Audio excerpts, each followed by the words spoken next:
DJ? It's not Karma, it's actually gonna be Paladin on today, DJ. Okay, let me test his volume, you guys. Okay, 1 second. Alright, put this over here. It is gonna be Paladin DJ. We're gonna go check his volume, so let me know how he sounds before we start. Alright, hello Paladin, hello. Hello. Okay, let me know how he sounds. Too quiet, too loud, a little louder. Okay, all right. Okay, sorry, Paladin, one more time. Testing. All right, how is that, you guys? A little louder? Volume seems okay. He sounds hungry. I don't know if he's hungry, Blue. Steal a notch more. Okay, 1 second. All right, sorry, Paladin, one more time. Hello, everybody. Is that better? Yep, music I lowered too. Way better. Okay, awesome. I lowered this. And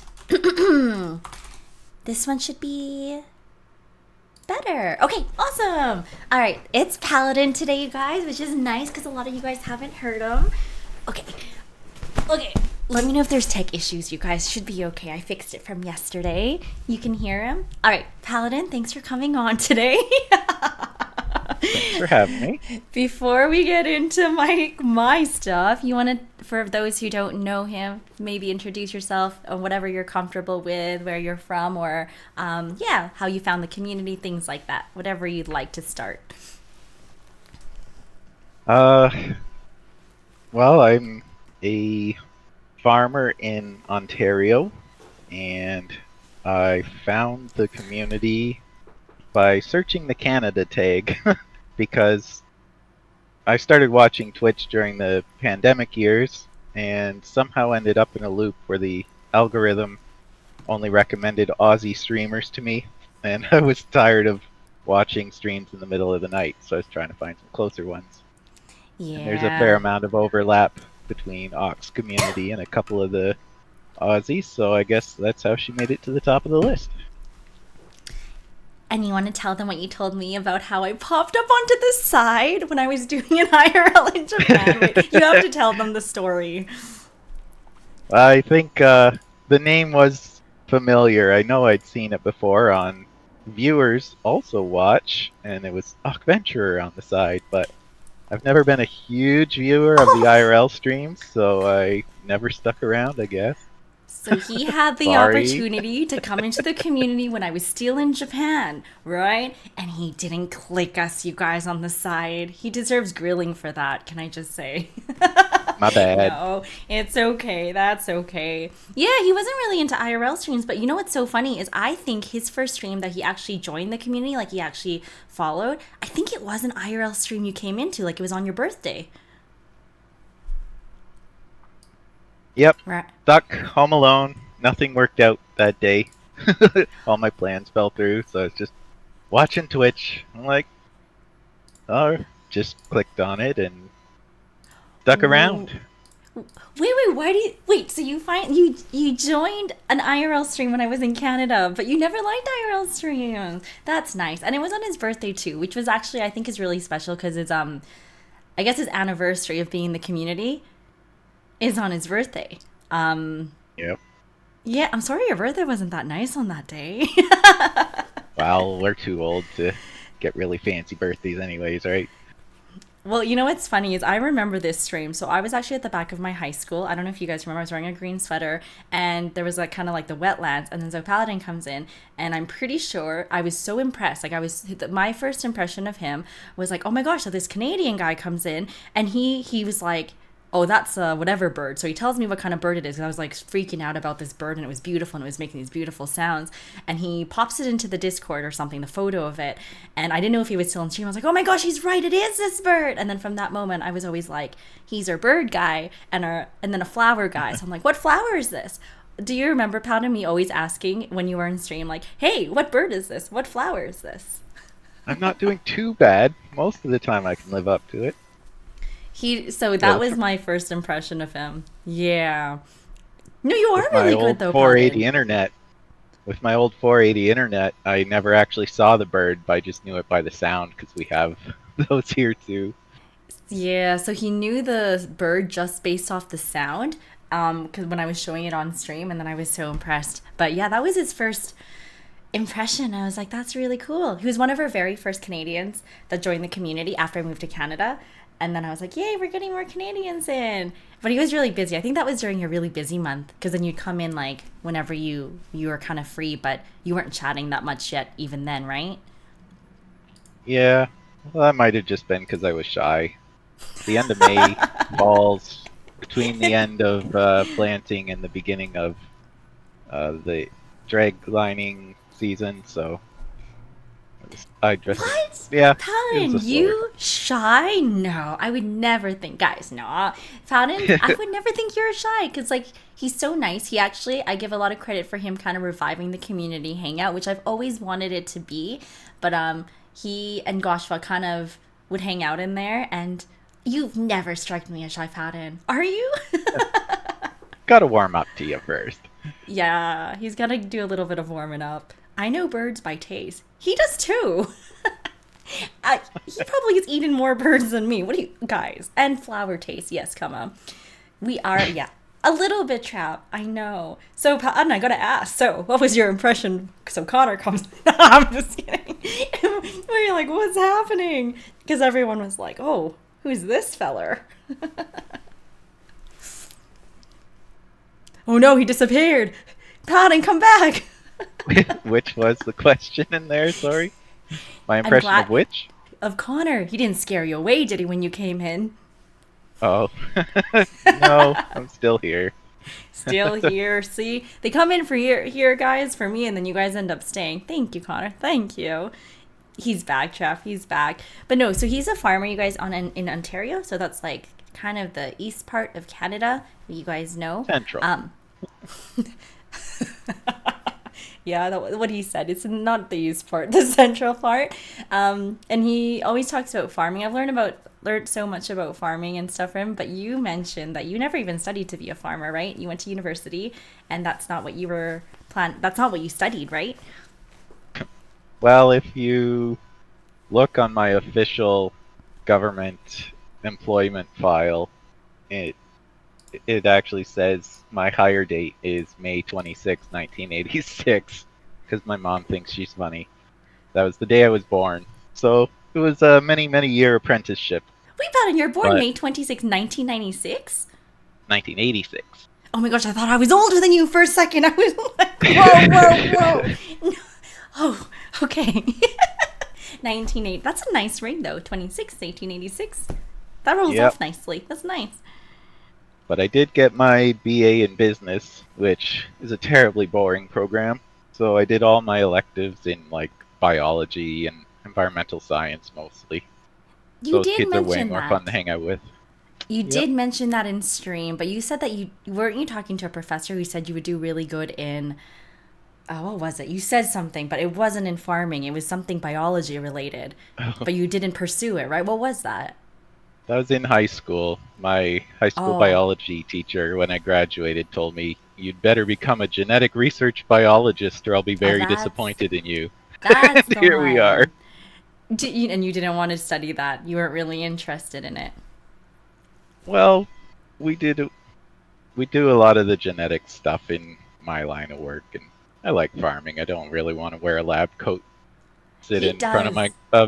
in front of a microscope all day. So Yeah, I want to show you guys photos later. I gotta post them up, but he shared some. He shared a few on Discord.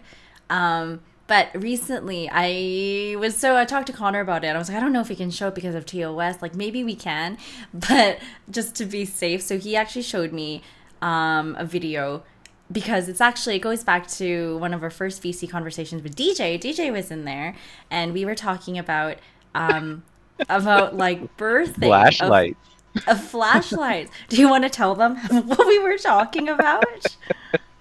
It was kind of ended up being a misunderstanding, but I was talking about like part of the job is when the sows are having trouble giving birth, you gotta get out the shoulder length gloves and the lube and pull the piglets out yourself. And Ak was misunderstood, or we misunderstood her, something about just like sticking flashlights up there to see what's going Okay, on. what And I was DJ and I were shocked at this level of ignorance. Okay, so what I was thinking, hi Ray, we're just interviewing Paladin right now. Welcome in. So I thought, so you're given, the pig's given birth, and like there's a hole, obviously. So like, it's quite a big, like the pigs are big, right? So I'm like, how do you see in there? It's literally black. Like in a doctor's room when you're giving birth to kids, they got the light, the overhead lights. They got like, so I'm thinking of Paladin, you got a flashlight, and you got to look inside for. Well, even then, they're not using flashlights, right? They Because the see room is everything on so the well lit. ultrasound screen. Yeah. See? You're doing everything by feel, though. Yep. And then so he did mention doing everything, feeling things up. So then I go, so I'm imagining his arms, and I'm like, so I'm trying to get a visual on this.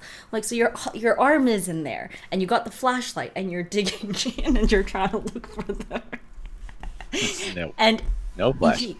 yeah, it's actually really simple.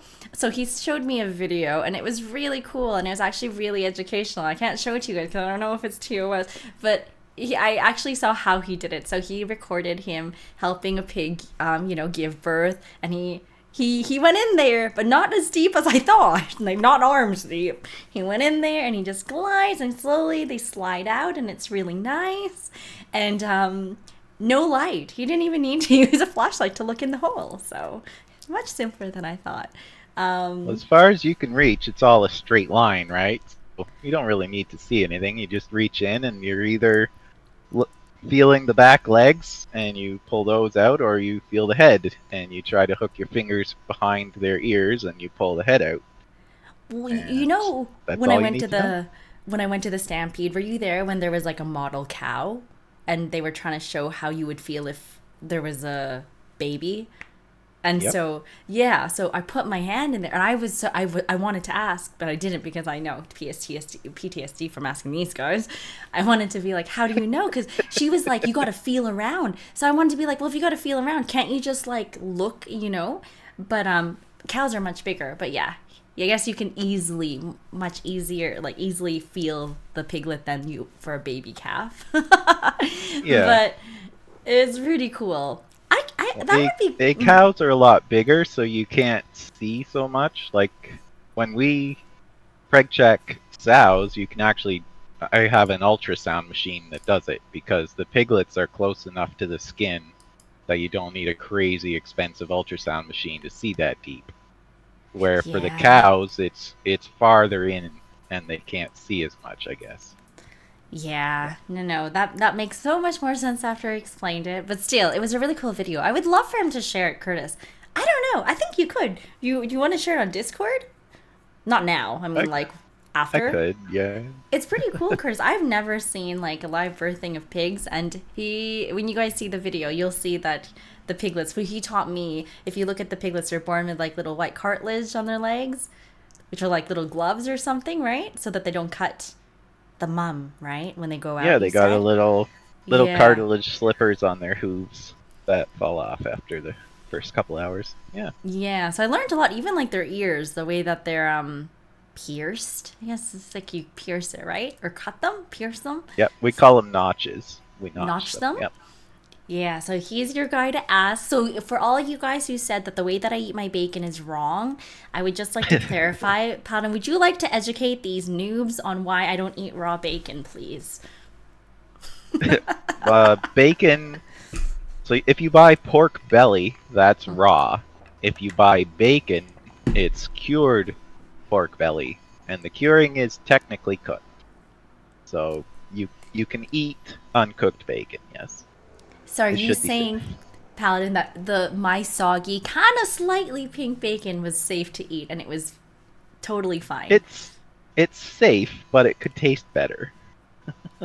But it's safe. See, for me, it tastes good. I like the floppy one, Curtis.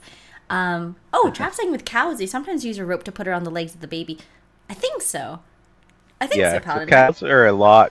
cows are a lot bigger, and they can get twisted into funnier shapes.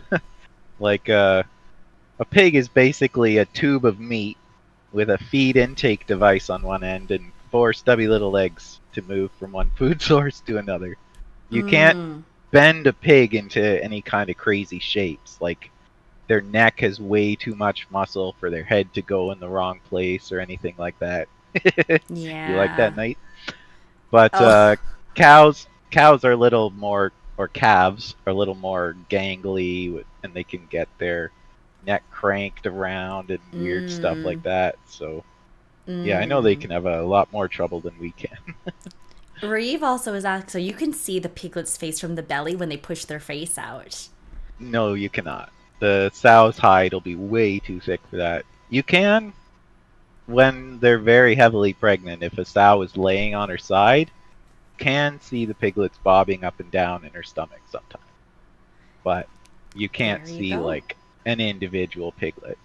What I was saying is the ultrasound machine can see through easily enough that you can tell if she's got embryos there or not. Uh, about Okay, this 24 days after you breed them, you can tell with the ultrasound machine if they're pregnant or not. okay, this is a dumb question for me, but so there's an X-ray machine, or a ultra machine.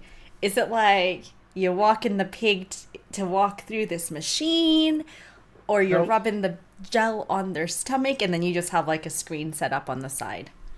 Yeah, it's the gel one. The So gel the one. Okay. X-rays and ultrasound are two different machines. You know that, right? Yes. Yes. Yes. Yeah. Yes. I do. So we don't deal with radiology. There is like it's only got like a 5-inch screen on it, but it's a little Okay. portable ultrasound machine just on a strap around your neck. You can hold the Mm-hmm. screen in one hand, and the ultrasound machine in the other hand, and you just go down the row and you check everybody. Okay, Yep. yeah, simpler than I thought. This is like, so when Paladin came in, so his username, right? I learned this from him too initially because I didn't know that he was a farmer. And I asked, I guess I asked him straight up. I was like, what is your username? Did I actually ask you like that? Or how did I ask I you? don't remember, But I but must have yes, asked. Mm-hmm. it's it is a dog whistle for people in the same profession because only they would know that a Duroc is a breed of pig. I've been using Yes. Duroc as my screen name since pretty much 2000, and I've been called out I think 3 times. So people who know, they know. It's like, if you know, you know. Yep. You did goth? Yeah, I didn't know either. And come on, that reminds me because I remember Paladin told me because he apparently was the same thing with Nat, right? She pronounced him Paladin, but when I first met him too, I also asked him the same thing. I was like, okay, is it one or two? One Paladin or two Paladin? And then I think I kept going back and forth for the first couple of streams that he was talking in chat, and then I think I locked it in. Do you remember that? Yep. I Yeah. believe someone else was trying to make you say it the wrong way because it's a meme over there that triggers me a lot. But Someone I'm glad you didn't probably. listen to them. Well, Yeah, see, I'm that looking was at you, before he Kama. knew I pronounced things wrong anyways. So yes, was it Kama? True. Probably. Do not try to search a photo of Paladin on the internet using his last name then. No one knows his last name, chap. That's a good thing. Yep. I've never no, I'm so good. I do not dox people, guys. Have I ever doxed him? Paladin, have I? No. Not to my knowledge. Okay, that doesn't sound convincing, but I haven't. I promise, guys, I haven't. Um, but no, so But he said it's his first gaming tag, which is true because one of his first games that he used it on is. I know what it is, but I'm making him say it. oh, it was in RuneScape. Yep. Yeah. See, he played RuneScape too, because I feel like everyone around our age, I always say this, probably play RuneScape. So but you are so young, Patton. How did you know you wanted to get into like farming and like pigs and stuff, even at that age when you started playing RuneScape? Because you already made your username that. You Well, must it have known early was on. you need you need a username. I'm just not terribly creative, and it wasn't taken, and nobody knew what it was, so it was Ah, because it was fine. that was when you were in I think I university. was just always gonna grow up to be a farmer. I was just always Yeah. gonna do it. That's yeah, because I was gonna say you probably didn't know you wanted to be a farmer when you were making the username, like playing RuneScape. Like you were still young Well, then. it's a family thing, right? So my grandpa farmed, um, my uncles farmed, my aunts, except for one, married farmers. So the Mm-hmm. extended family is into chickens and dairy and raising hogs. A lot of Mm-hmm. cash cropping between us, and just grew up with it. And it's one of the cool things. Like I remember one time we were all in the same field. I was driving one machine. Dad was driving another with my brother's kids in it. Mm-hmm. My grandpa was driving a third machine, and you got four generations working all in the same field together. And there's just something pretty cool about that. It is, yeah. It's your family thing. So I guess, like you said, you always kind of knew. Like it was always kind of there, Yeah. but it was never forced. Like you never had the pressure to like be a farmer or anything like that, right? No, no, they Ye- did make it an option for us, and they went 50-50. Myself, I'm the eldest, and my youngest brother uh, both farm with my dad now, and the middle two siblings went off to do their own things.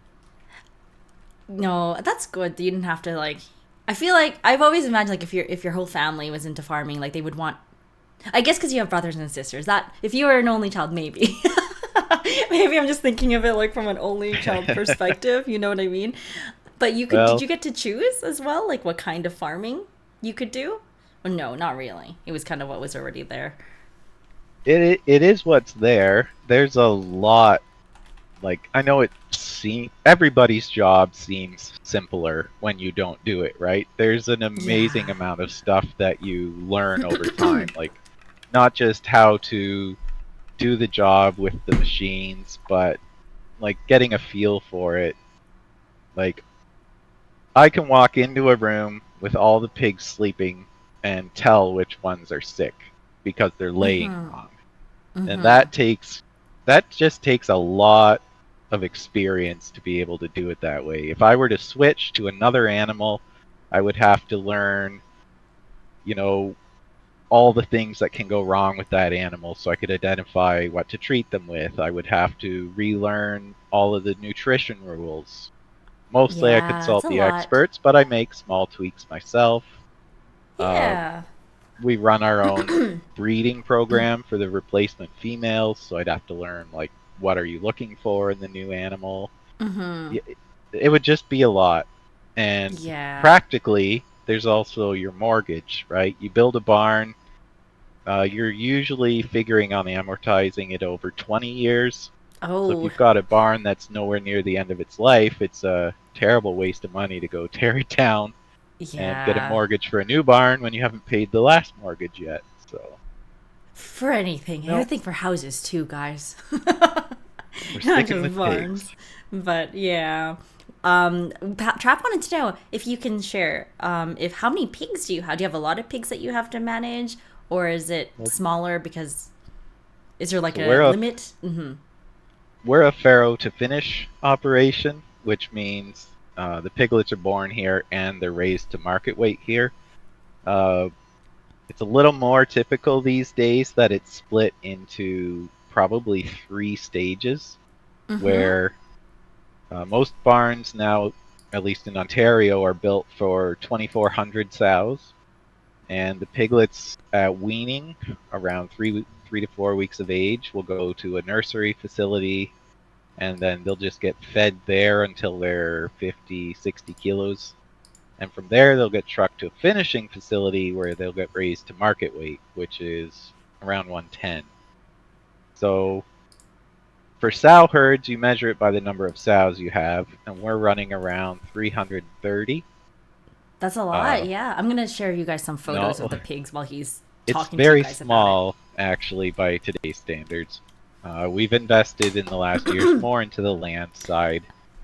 Oh no, Cropping wait, Colin, you is disappeared. 1 second. okay. That's my my earphones just cut out. Whoa, wait. Wait, let me switch these. Okay, you're back. Sorry, sorry. All right. So yeah, like I said, 2,400 is a standard size herd, and we're only 330. Our farm's mostly invested more into the cropping side lately than building more barns.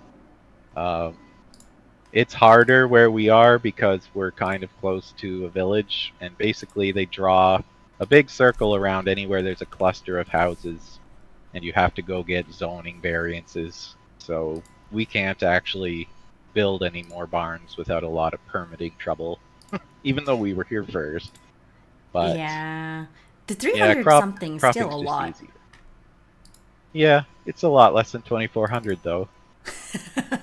That's true. And like he knows all of his pigs. Like you said, you're keep like you keep on track on top of it. You know if they're sick and stuff, which I think is like I couldn't tell. Like there's so many pigs, they all look the same to me if I'm being honest. I'm going to show you guys some of the pig photos that he shared with me or on Discord actually. When it loads, you guys will see it pop up right here. Oh, not enough room for the farmer's trap. I feel like, but you like 300 though, right? You feel like that's a manageable number. You don't think that's too much. Yeah. Well, the barn is built for 400, so that end of the barn's pretty underloaded. But uh, when we built the barn, it's been added to several times. But back in the 80s, when Dad started, a very good sow would wean 10 pigs per litter, and now it's closer to 13. So we just don't have enough finishing space for all of the hogs. So we've actually been able to reduce the size of the sow herd and still sell the same number of pigs per year. So that makes it quite a bit more profitable too. Trav wants to know, do you name the pigs and did you call one after me? He better not have. I'm just. We call them all Susie. Susie Sow. E- they're even But if they're male.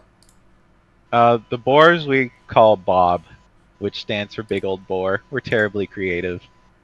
But we've had like Nervous Bob would stand. He was a York like that sow you have on the screen, Yeah. and his Mm-hmm. his ears shook all the time for some reason. So it always looked like he was scared.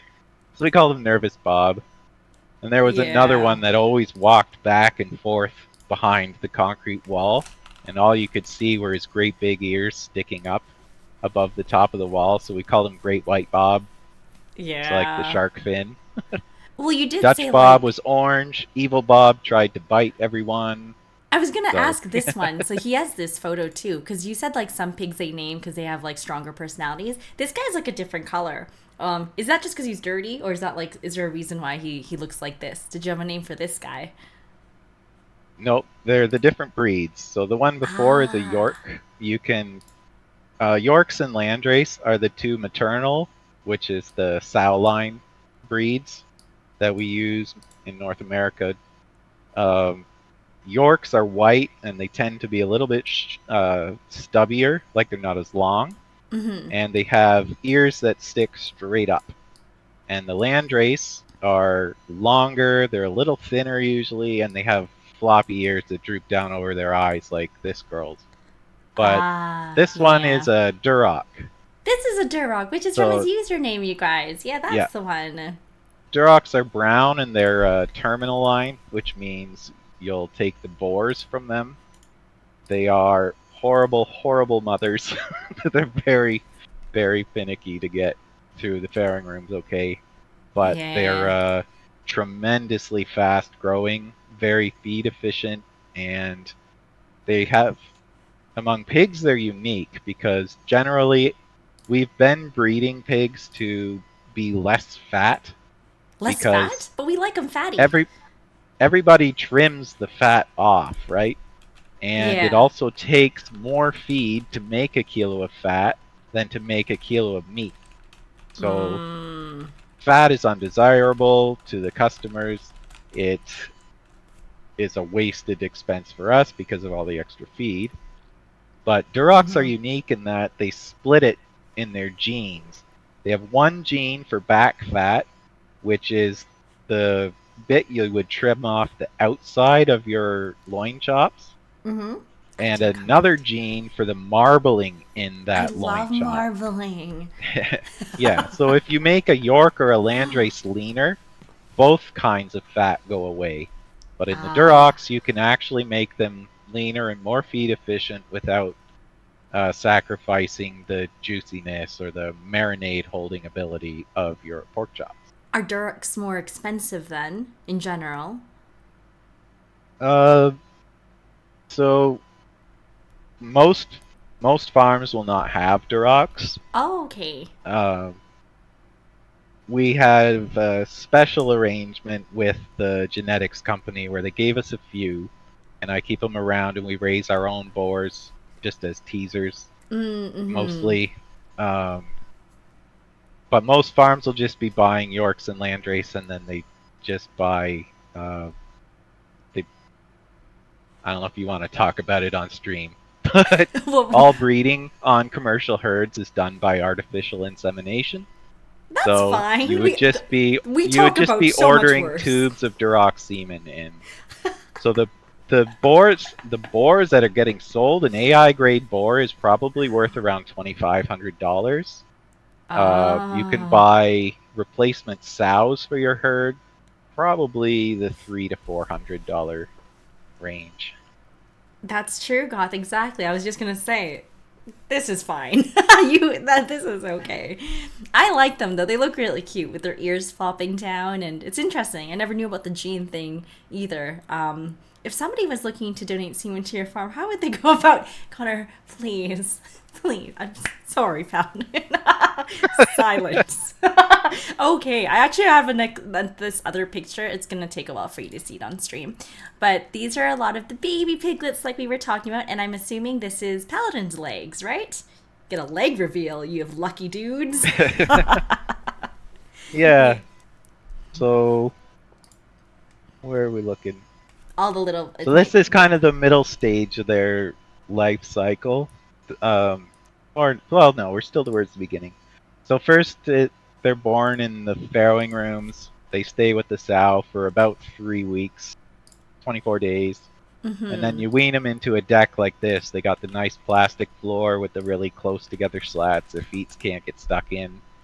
Um, I've mixed the pellets with water because they like wet feed at the beginning. That's the dish you're seeing in there. Mm-hmm. And if you stand still, they get curious and they come untie your shoelaces. Yeah, these are the. Uh, This is the farrowing, right? That he actually yeah. has a photo of the. Yeah, this So is we the have farrowing. this is inside the crate boxes. Like we have there's the crate where the sow is, and then beside it there's this box with the low door that you see to the right, Ooh, I think I have a and photo of that too. The Reno, right? they can just they can just walk in. The Reno is the dry sow area. Ah, That's where they gestate. this is where they Uh, gestate, guys. This is the Reno. You guys will see it right now too.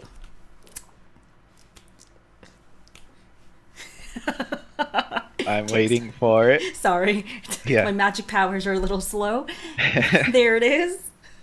So we used to have a combination of stalls and pens in this barn, but the government changed the rules, and they all have to be in loose sow housing now. So we ripped everything that was in this room out, and then all of these concrete walls that you see, we brought in by hand through the door at the end of this pathway. It was a brutal, brutal week of work with a bunch of Yeah. jacks and lifts and stuff to bring them all in from Mm-hmm. outside and install them all. But yeah, Yeah, no, the this. Hmm. the one that says Renault 2, you can see a pen with the feeder installed in it. Oh, This is Reno just the too. concrete work. Yeah, it's the Okay. one to the right of it. Oh yeah, I got it. Oh boy. I would give me We a did the second. pictures thing a half an hour before stream. This wasn't planned as well, so you probably haven't downloaded them with the names, so you don't know what I'm Oh talking no, I did. I'm just bad with about. tech. Okay, Boom. Yeah, okay. There we go. All right. There's the one with the crate and everything and the pigs, so right? those are the feeders installed. So now you have the advantage of raising sows in crates before was they don't want to. actually socialize that much. They like laying down in their own area. So they didn't mind being in crates, but hurts people's feelings, I guess.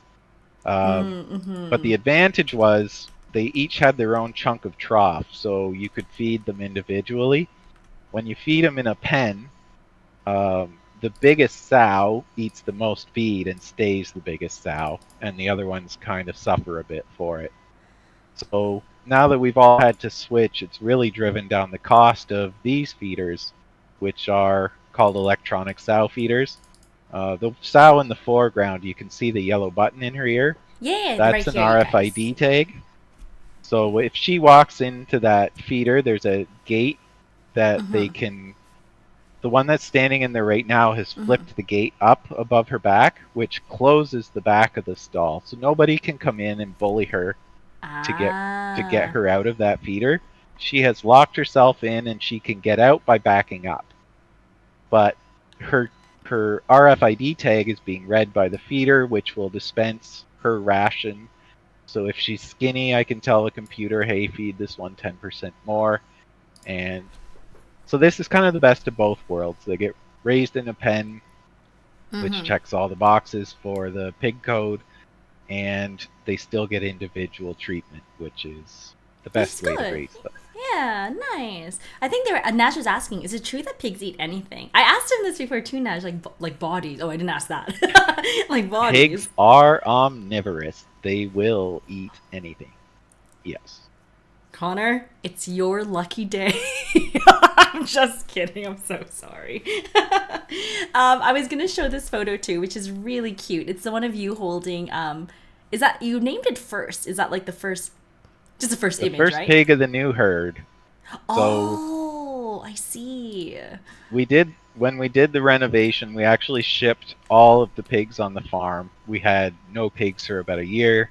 We did all the renovation work, and then we brought in some new a new herd with new higher health animals.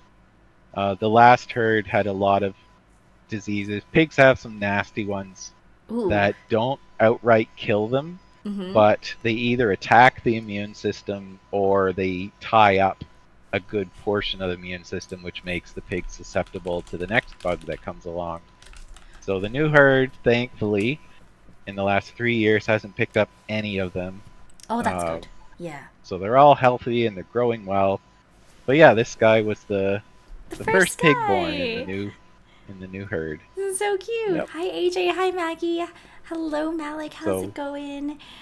No, so he's. he'll be a his mother will be a York Landrace crossbred, and the father will be a Duroc. That's why you got the ears that are A not little quite floppy. up and not quite down. A little. And white is the dominant color in pigs. If it's 50-50, the piglets will always come out white. So that's Ah. why, even though he's half Duroc, you don't see any coloring in him. He's so Uh, cute. Yeah, that's yeah. really cute. They're quite tiny. Um, I like how Yep. you're holding him too. Your hand looks like they're little hooves. Yep. Or he's got his hooves in the hand. Yeah. They get excited if they have nothing under their feet. So you got to let them feel something there for them to stay calm about it. Oh, okay. No, that's really cute. See, guys, I learned so much from. It's really interesting because I would never know this, and I, like you guys, look at a pig and think, hmm. So I like learning about this. I'm gonna show you guys. So, as like I said, he's a farmer, so that also includes he's got this beautiful like area and land. I don't know if you guys have seen some of his photos, like super nice. And I always well, he teases me about mowing the stuff in the tractors because sometimes I'm like, that's a tractor. He's like, that's not a tractor. And this is why when I see a tractor when I'm out and about, I'm like, oh, look, Paladin, look, it's a tractor. And I'm going to show you guys some of the videos. I just got to switch scenes really quick because I'm not good at tech these days. So I can show you That guys. great big case you looked at on the Calgary Stampede Parade, that was a tractor. The little green one you showed me later, Okay. that was a lawnmower. Yeah. No. That one was both. It was hybrid. Wait, you guys remember that other one in the. No, I'm almost certain it was both of them, Paladin. I'm serious. Well, if you go on the John Deere website, if you want to spend money on a lawnmower, you can. They can have like PTO and hydraulic systems, and you can get blades and snowblower attachments and all kinds of crazy stuff. Drop 30K on a lawnmower if you want to, but it's not going to tow anything in a field, so not a tractor. Right. Yep. Okay, I'm gonna show you guys really quick while not making sure everything is good. Trap question while I do this. Okay, there are three faces. So three farms needed for all. Are they close to each other or do they have to travel a lot? Because you said that there were three Oh, phases. phases. Yeah. So our herd is farrow to finish, so they are born and they are born and fed to market weight in the same facility. For the more standard commercial model, uh, ideally you would go for as little transportation time as possible because that's just extra expense. Uh, when you are moving livestock, though, there are rules for how dense they can be packed on the trailers and how long they can be on a trailer. Uh, for a while, the only place we could find to buy our hogs was in Manitoba. Mm. So the pigs actually, it's nicknamed the Pig Hotel. They come from Oh, it's southern cute. Ontario. They get to Thunder Bay. They have to be unloaded at this facility. They spend overnight in a barn there, and then they get loaded back on the trailer. And the next day, they continue the rest of the journey Oh, that's to yeah. Brandon. Uh, that's part of the animal welfare rules for transports. Yeah, See, but in Connor. province, if you got to move uh, thousands of them, you want it to be as short a round trip as possible, or you're just spending a lot of money on fuel and trucking. No, no, I think that makes sense because I like you see them too in the trucks. People are pretty. They're like you can't put a certain pass number inside how you're transporting them too, right? It's pretty Yeah, regulated. Yeah. yeah.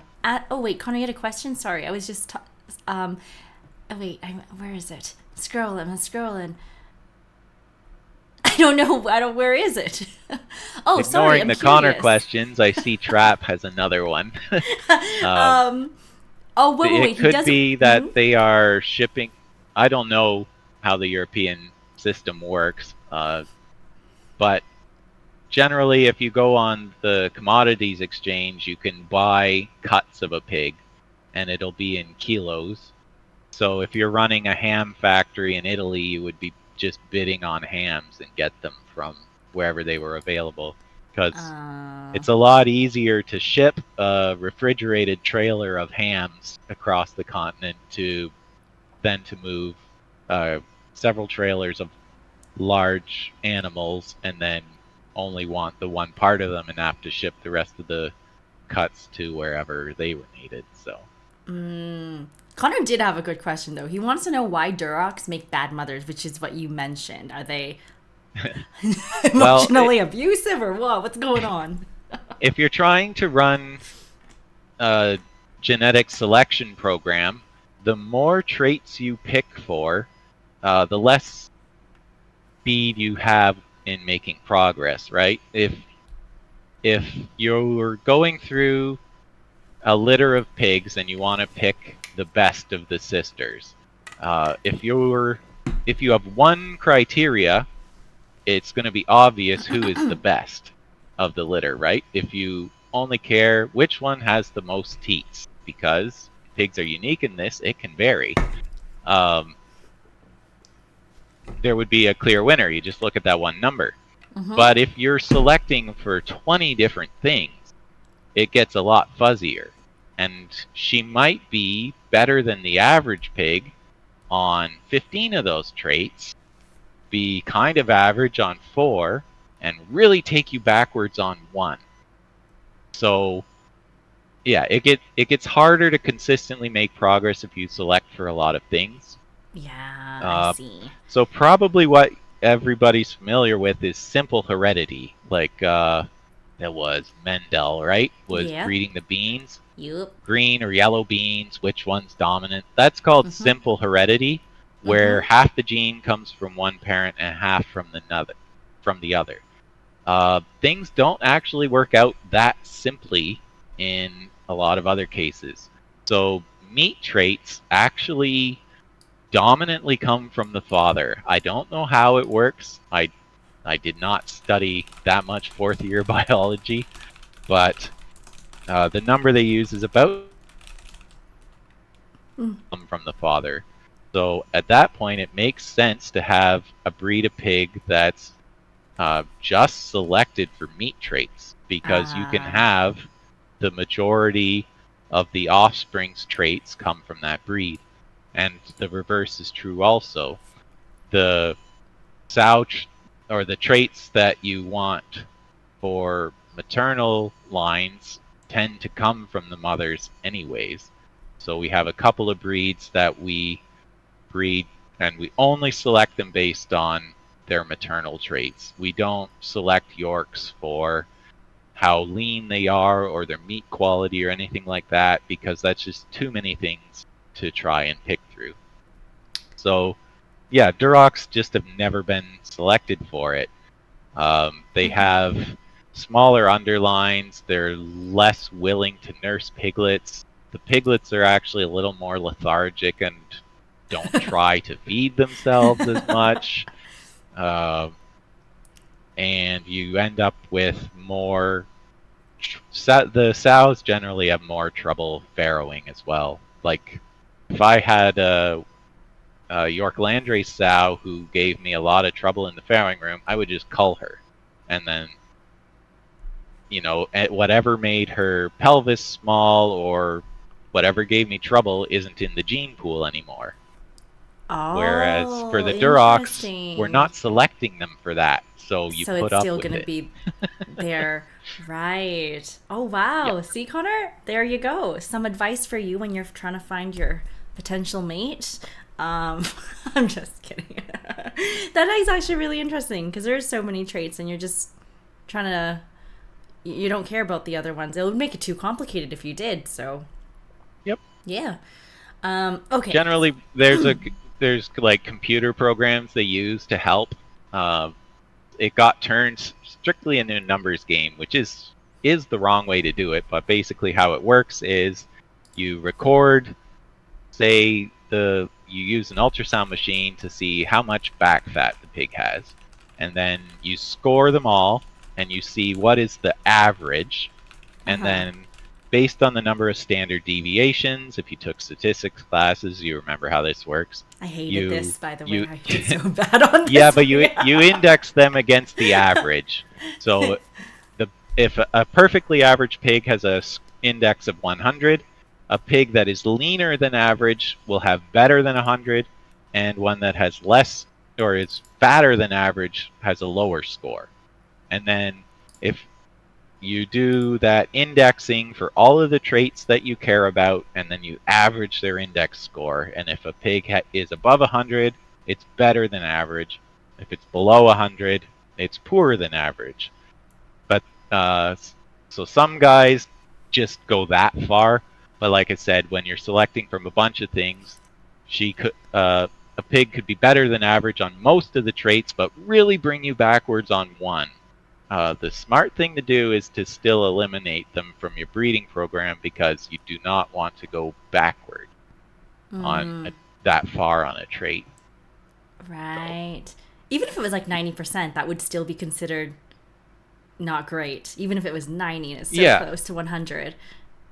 well um, so this has actually advanced a lot in the last 50 years, as you can guess, right? Because uh, say early 80s, you would maybe have a notebook where you recorded, you know, I have a herd with 30 sows, and so maybe I have 30 pieces of paper that list how many this sow had born alive last time and how many she weaned and any notes I made about those piglets. And that's your whole record.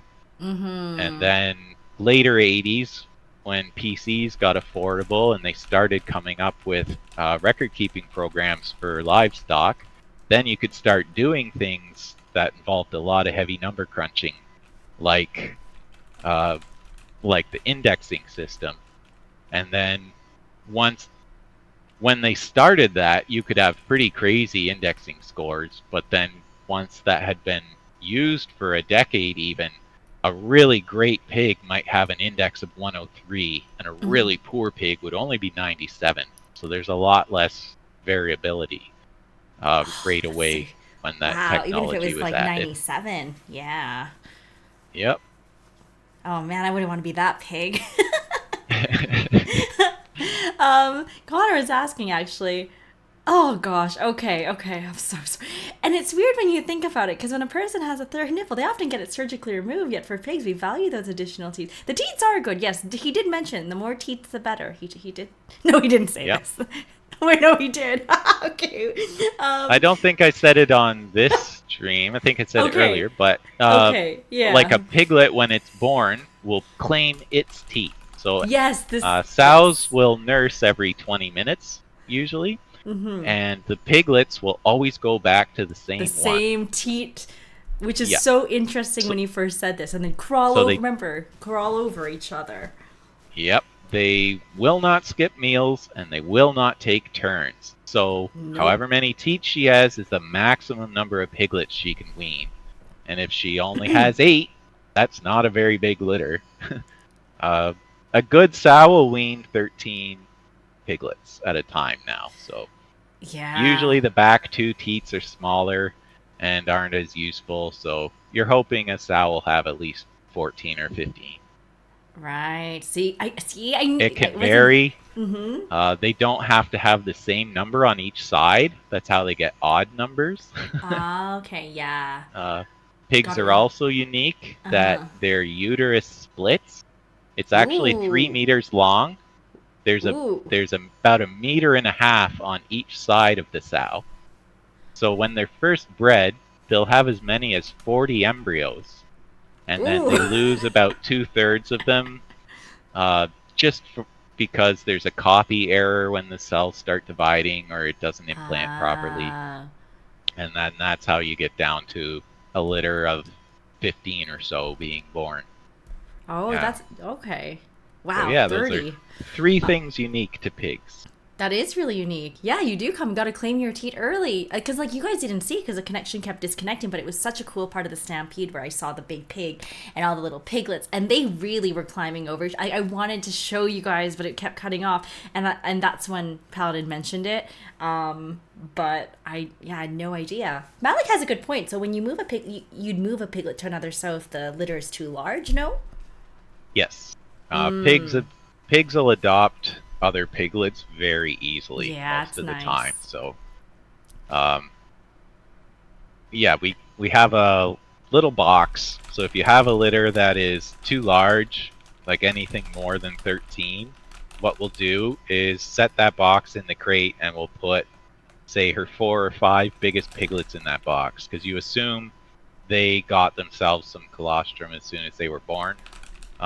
The first 24 hours is when they get their chance to get the first milk, is called the colostrum. It's extra fatty for energy, and it also has all the antibodies that the sow has been laying down for the last week.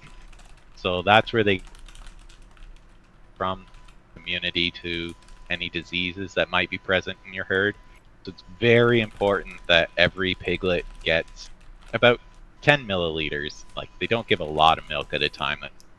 Right.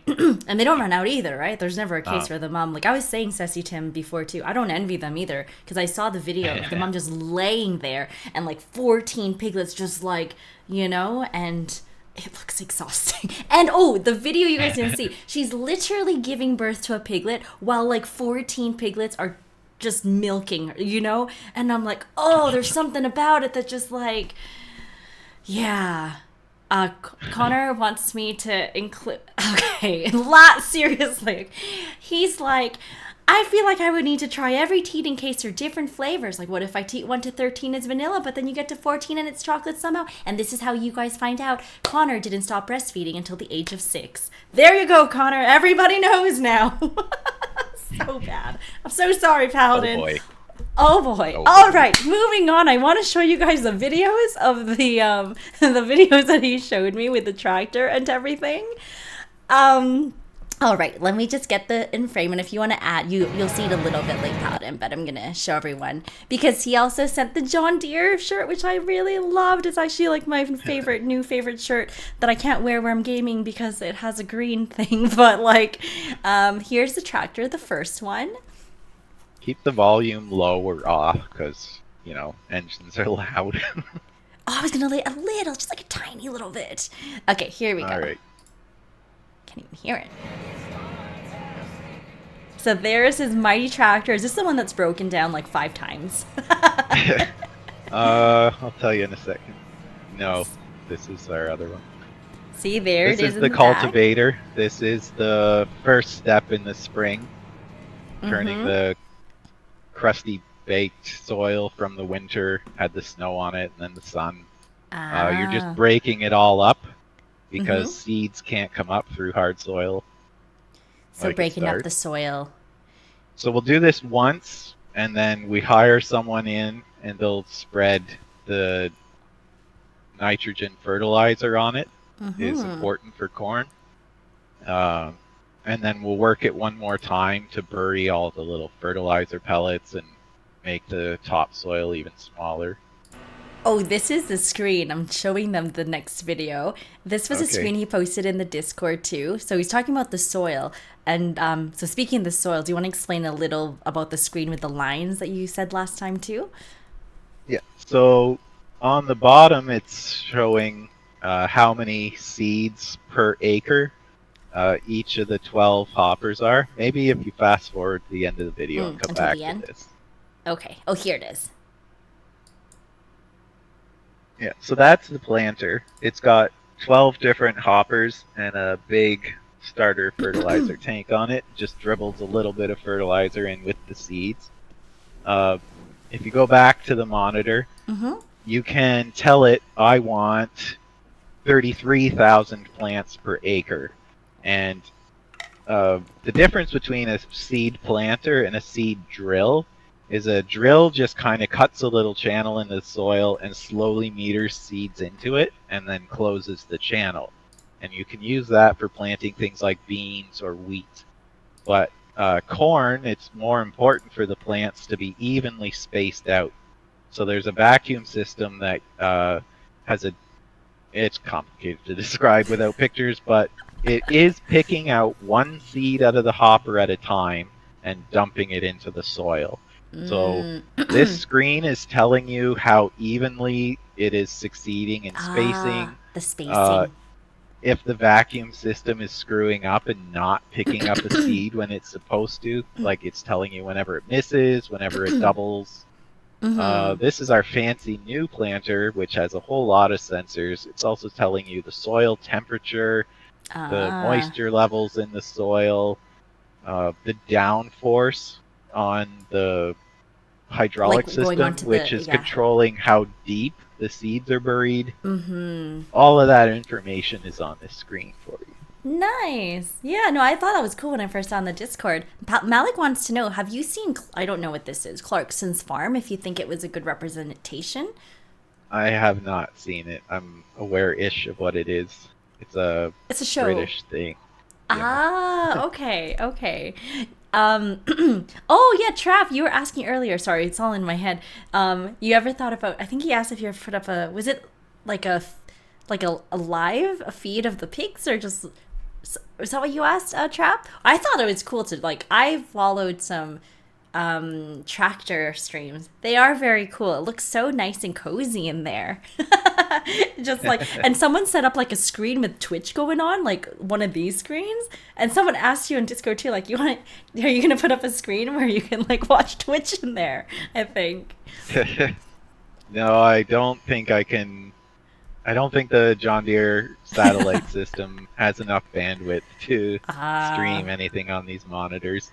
I see. It's But yeah, pretty. the one on the left is the GPS system, Right which here. is doing all the auto steer. It keeps the Mm-hmm. tractor in a straight line. The blue is Mm. what's planted already, and yeah. Ah. Wait, Mushroom was doing a stream like with a tractor one, Curtis? He was riding a tractor? Connor says it looks comfy. How is it to drive? It looks comfy to me too. Yeah, the seats are pretty good. They don't skimp too much on them because, you can be out there 12, 14 hours at a time. No one's going to Ah, buy your tractor if your arse is too bruised at the end of the day.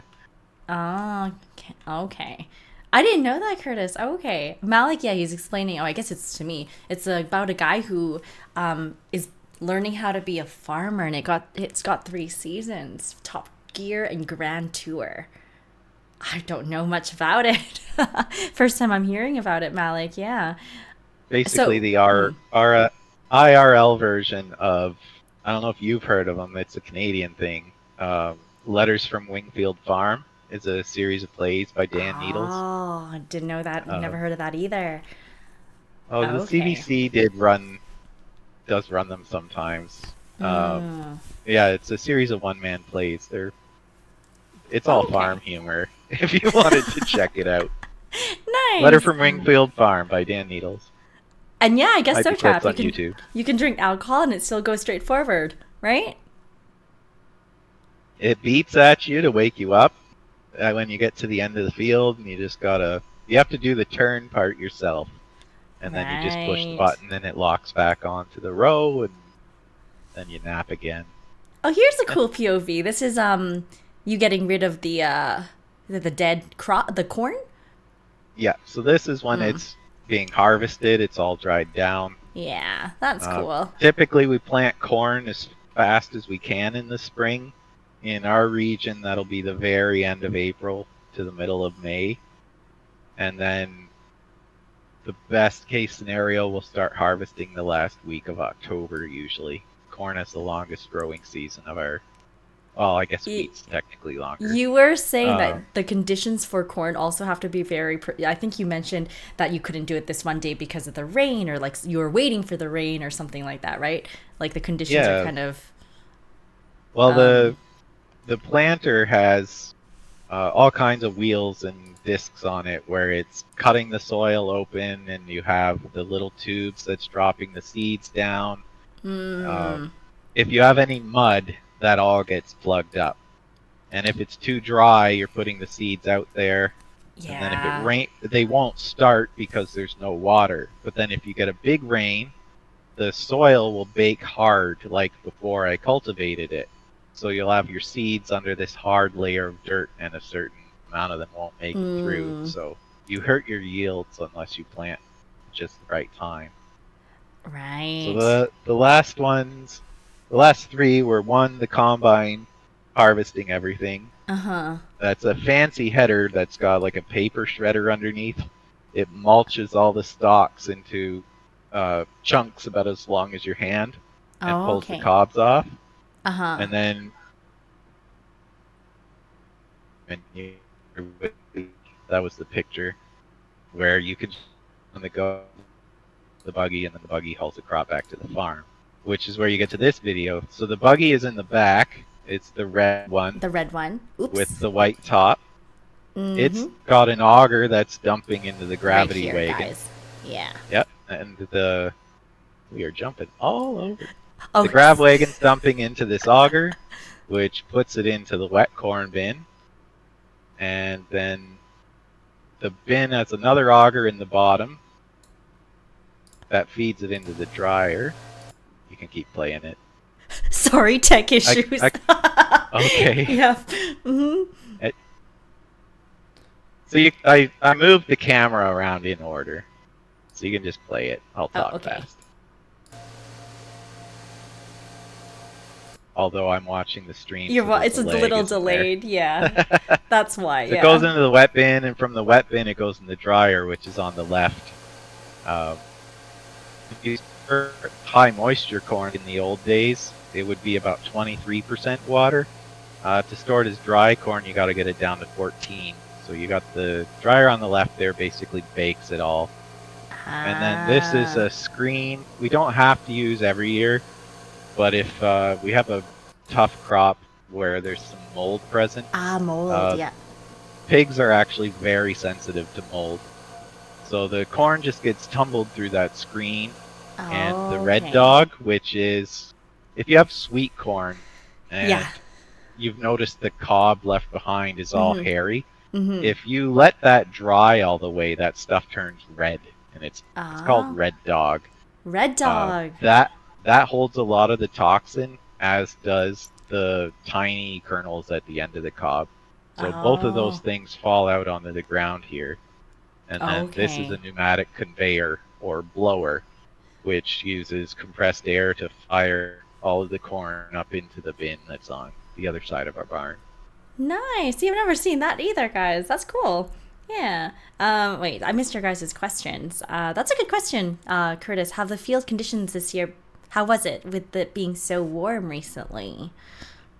Uh, Spring went okay. We planted everything decently. It is too dry right now.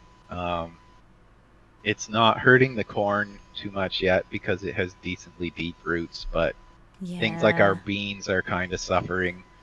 It's going to be a very small bean crop. Uh, Mm-hmm. I put those in Discord in the photos channel a few days ago, but soybeans actually flower for 3 weeks. About they Mm-hmm. start at the bottom of the plant and slowly work their way up.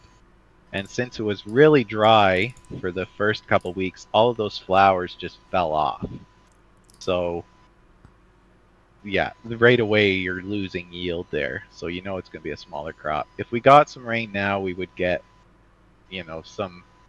some bigger beans in the top pods, but yeah, it's not looking great. Yeah, not the best this year. Connor wants to know the seats on the tractor, they're leather. Must be really hot in the Nope, summer. No, not cloth, leather. And you cheaper don't than happen that. to go out there in your birthday suit, are you? Nope, No, right? Yeah. nobody does that. Nobody. Yes. Okay. Traps question for crop rotation. Uh, we kind of run two different ones. For the flatland, we do corn, corn, beans. Um, Beans actually add nitrogen to the soil. They're a legume, so they make a good rotation with corn because corn uses massive amounts of nitrogen. That's why it takes so much fertilizer. And then on the hillier parts of our farm where we have more clay, we do corn, beans, wheat. Um, Mm-hmm.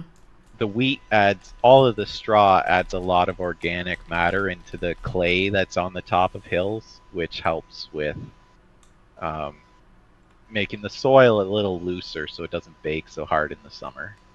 Oh, I see.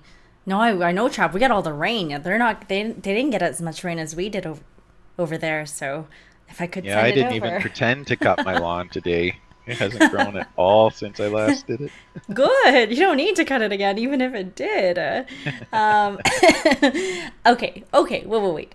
Yes, I showed all the photos. Just making sure. Um, yeah. No. Thank you, Pat, and thanks for. Well, I always think it's interesting. I hope you guys learned a lot too, and like the photos and getting to see it from not just like on Google, because I think it's different when you see it on Google, but like someone who actually works and it's their daily. It's really cool. Thanks for sharing the photos, and you took the videos for, well, I guess you didn't well, he showed me the baby the baby piglets. I think he'll post it later. Yeah. So this time we're gonna ask. Oh, sorry. I know, Paladin. I know you hate creative writing things. Did you happen to prepare stuff? I did. You did? That's good. Because apart from that, too, because I wanted to ask him about gaming and things, but I'm sure we have two questions. So, did you prepare for both of them or just the one? Well, I knew the three truths lie was coming up, so I did Okay, so you that one. prepared for that The one? other, Okay. I figured you would ask about whatever we talked about, so I did not. Yes. Good. I didn't want you to prepare for that one, yeah. So he actually is a really big gamer, as we all are, but it was cool hearing about what he does too, if you guys didn't know.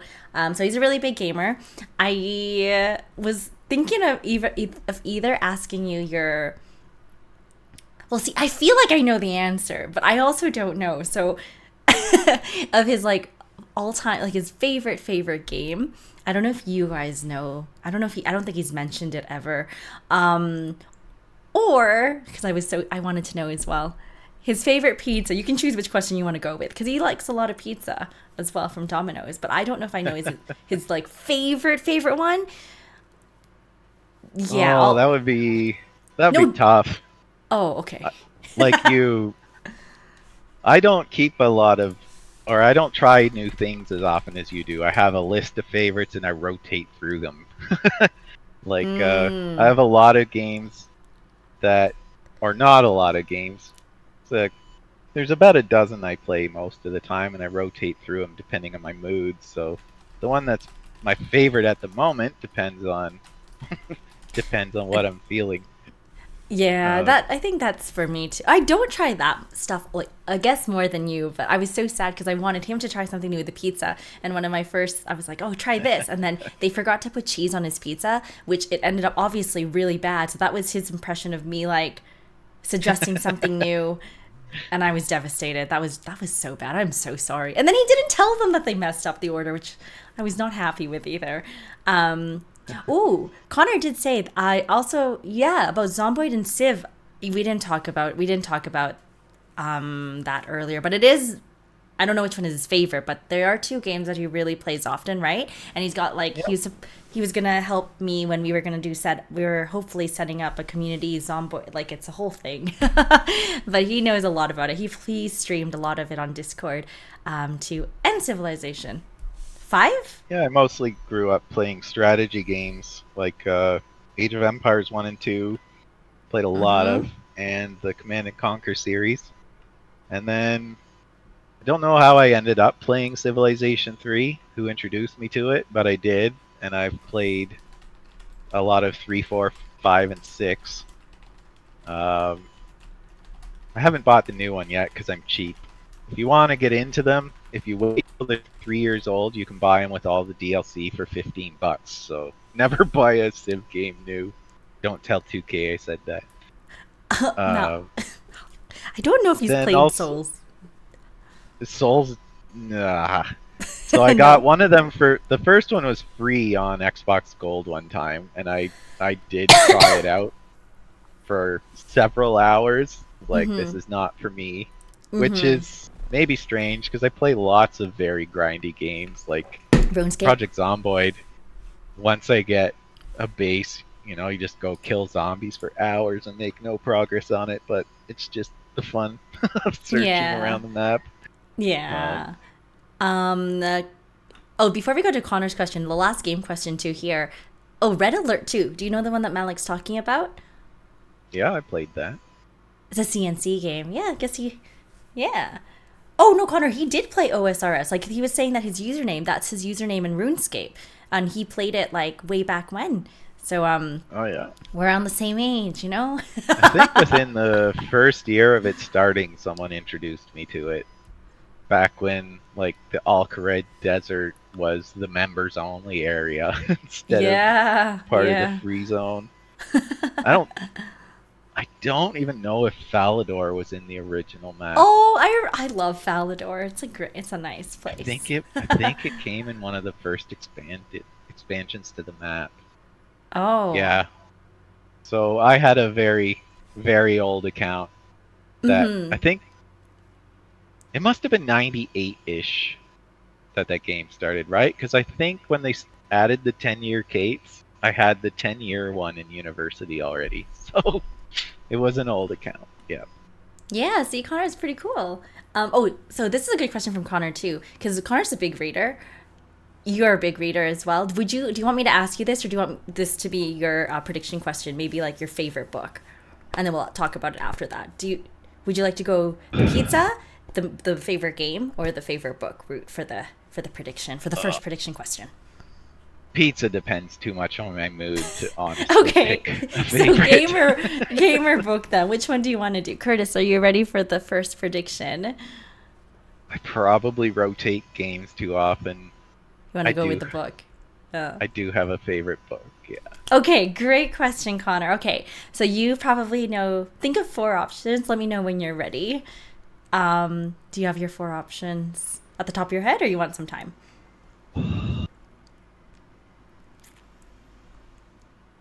See. This is why I need time. Don't worry, take your time. Let me get to the questions. Never a better time to be playing. It's in the best state it's ever been and recently peaked in players. Yeah, for RuneScape, Connor. And yeah, not the new one. What is it? New School? No, it's old school RuneScape. And then what's the new one called? New School? I don't know. Yeah, But no one plays this is that like one. RuneScape 3 now, right? Yeah, Yeah. I only played the first two. There was a point in university where I'd played a lot of it, and I think I was in, what was it, Port Phasmatis had the spot where the smelting area was closest to the bank, and I did a Uh, long stretch of making mithril bolts, oh, you like a made Mithril long Bolts there. stretch, and I made it from like level 93 point something to level 93 point barely anything else smithing. And I was like, you know what? This is just consuming too much of my life. And I've not let myself touch another Oh, really? MMORPG since then. Because it is really grindy, like especially if It you're playing it is. free. I know. And the Um, payback is not there after a while. Maybe we you should do games instead of books. want to do games instead of books? Around then, someone also introduced me to the Elder Scrolls games. Mm-hmm. A little before uni, I started playing Morrowind, which was like the best thing ever. And then the sequel came out, and it was the best thing ever. You That was loved it. Oblivion. Wait, that's not And the answer to the question, is it? my cousin, no, no, we'll go by. Yeah, Well, yeah, yeah. Don't tell us more than yeah until after. So you want to do games instead of the books? yeah, yeah, yeah. Okay, okay. We're gonna change it, Curtis, to games instead of books. Okay. You got your four Okay. game options. Okay. Okay. Best game worlds I've played, and we're. I haven't, like I said, I haven't played a lot of the games. Like, Mm-hmm. I've almost never seen a streamer play a game that I have played before. Like, Mm-hmm. yeah. Mm-hmm. Um, but I know Trap, the right? ones that I keep coming back to are the ones like the Elder Scrolls, where it's like I'm just gonna fire it up and do another run. My first 2 or 3 times through the game, I did all of the campaigns and everything, but like now, I'm just gonna live in this world for a week or two and then start a new save next time I pick the game up, right? Like Mm. Skyrim, if you don't go to Riverfell when they or not, if you don't go to Whiterun when they tell you to, the dragons don't even start in the game, so you can just run around Skyrim doing whatever the heck you want. Hey guys, welcome in. Thank you, Yan, for the raid. Welcome in. We are just interviewing Paladin. We're about to get into his first prediction question. If you guys want to use your points, I hope stream was good, Yan. I hope were you doing an IRL stream? Probably an IRL stream today. Welcome in, you guys. Thank you so much. Shout out to Yan. He's from the same city as me. You guys always here. Thank you, thank you. Okay, so that's gonna be option one then. Paladin is Elder Scrolls, right? Sure. Yep. All right, good. See, it sounds like he likes all of them. This is why it's going to be tricky in your right trap. He's not on cam, so it's going to be hard to read as well. Because I know you guys are trying to read everyone else based on like if they were looking up or if they were looking down or something. Okay, I have a pretty expressionless face. It wouldn't help you much, anyways. you think that, but these guys, I don't know. They've been okay. All right, number two. No worries, Spartan. No worries. Well, number two, great game worlds. Uh, After I started playing Oblivion, one of my cousins got me into Fallout because Fallout 3 had a game review. Someone wrote, "It's just Oblivion with guns." Like, I'll take two, please. All Uh, right. so Wait? There's I've more than one played Fallout though. 3 and Okay. New Vegas and Yeah. 4 a lot. Okay. Those were That's a very fun game universe as well. I loved, like, Mm.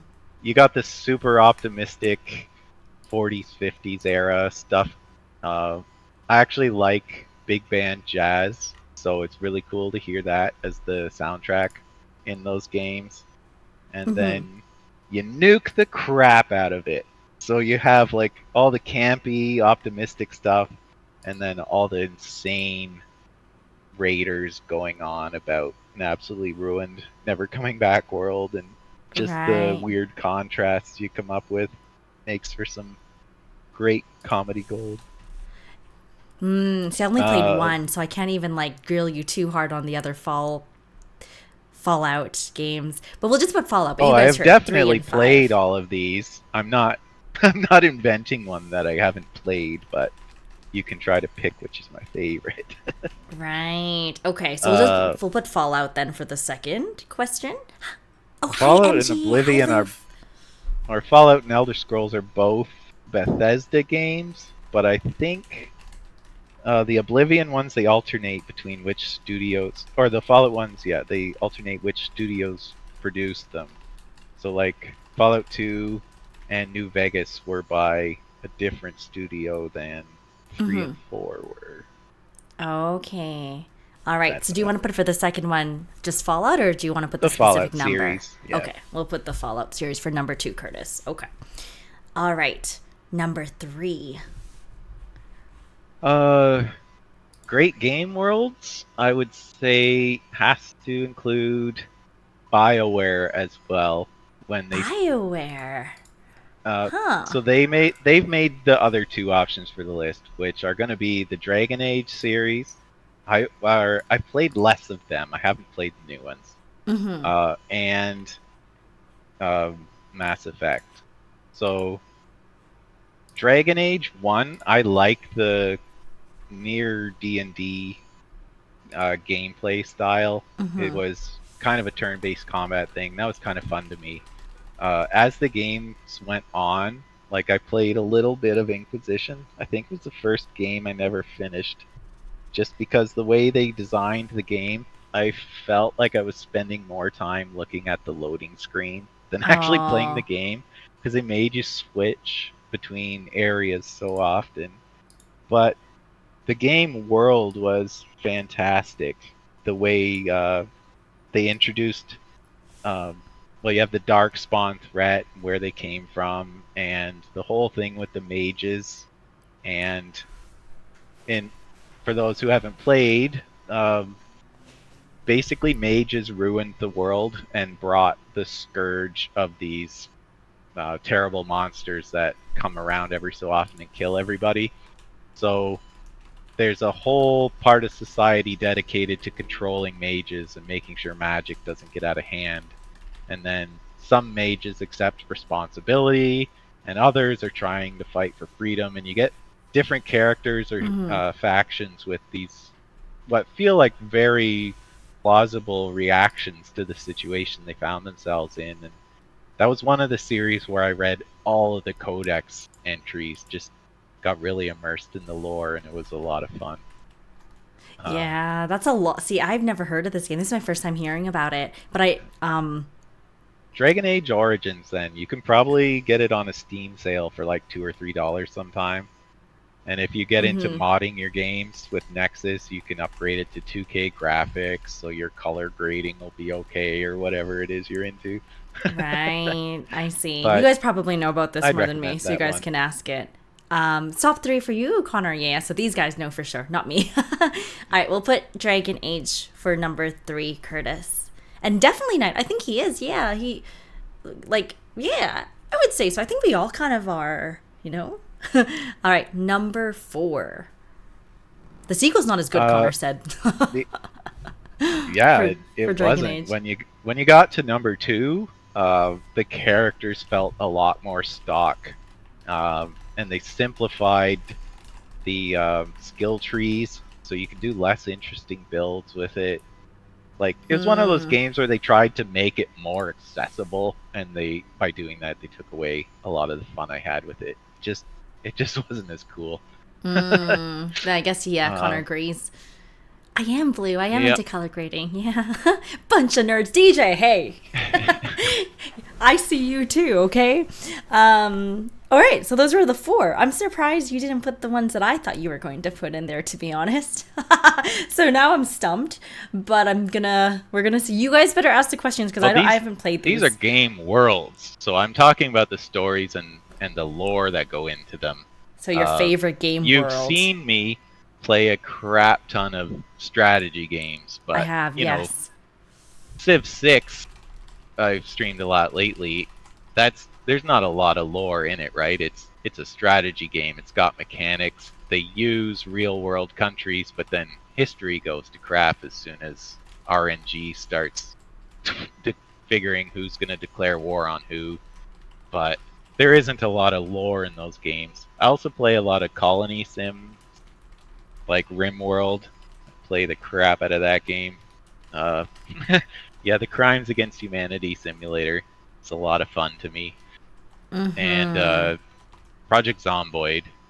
I got taught how to play that during the pandemic by Red Hot Tomato Juice, if Yeah, you've he seen comes him into the around. Discord sometimes. Yeah, I see. Okay, well, wait. That was Yeah, that's a a good question, good Jose. Let me time. narrow it down. Wait. Just to confirm, Paladin, the number four. We're not including Mass Effect, and we're not including. Oh, you don't want? If you Oh, we're want me to doing pick four. four titles, then Only he's right. four. Or Yes. Loof is right here if we're picking four Perfect. games. Thank you. Oh, you guys are so good. Thank you. All right, Mass Effect, Elder Scrolls, Fallout, and Dragon Age. But the question is to confirm your favorite world, right? From amongst Yeah, these four. Favorite yeah, world, the story, and everything in it. All yeah. right. See, the Canadians are so good. Thank yes, Lou. One of us. Okay, Curtis, Our pop it schools in. teach thinking skills. Oof. Okay. You don't want to get DJ, up and angry. He's working right now. There he is. Okay, I spoke He too knows it's soon. true. Mass Effect, his is, yeah, your favorites too. I told Paladin early on that you guys, yeah, you guys love it. Your favorite is two as well, right? Mass Effect 2? For Mass Effect, Mm-hmm. mm, I didn't like. No, I would say no. Um, Two kind of feels like the bridge between one and three for combat. Um, like the way you fight changes a little, or changes, yeah, fairly significantly between the three games. I liked the combat in one and three more than in two, and Ah. story wise, I think two is the weakest because basic you can do most of the game by doing a quest to acquire a new companion, and then that companion's loyalty quest. And so the Mm-hmm. game starts to feel more about side quests than like you're doing some big overarching story. I felt like the storytelling was better in 1 and 3. Okay. So that's for a Sorry, Mass Effect Connor. question. All right, so we have 12,000 on Fallout. Loof is like, don't get me. Yeah, okay. 12K on Fallout. Come on, Paladin. 5,000 on Dragon Age. See, I've never played these games, so this is your guys' to grill him. I can't grill him on this. Um, oh man. Okay, so for the stories, for the over, like, kind of theme, are you into, like, it's like action adventure, right? Kind of something to do with something grand, not just like a normal, relaxed story. Because I feel Uh, like Witcher is a story based game, but it's not super, it's kind of relaxed, you know? You're just yeah. kind of going with the flow, but I imagine Dragon Age to be kind of like epic. I guess the word is epic.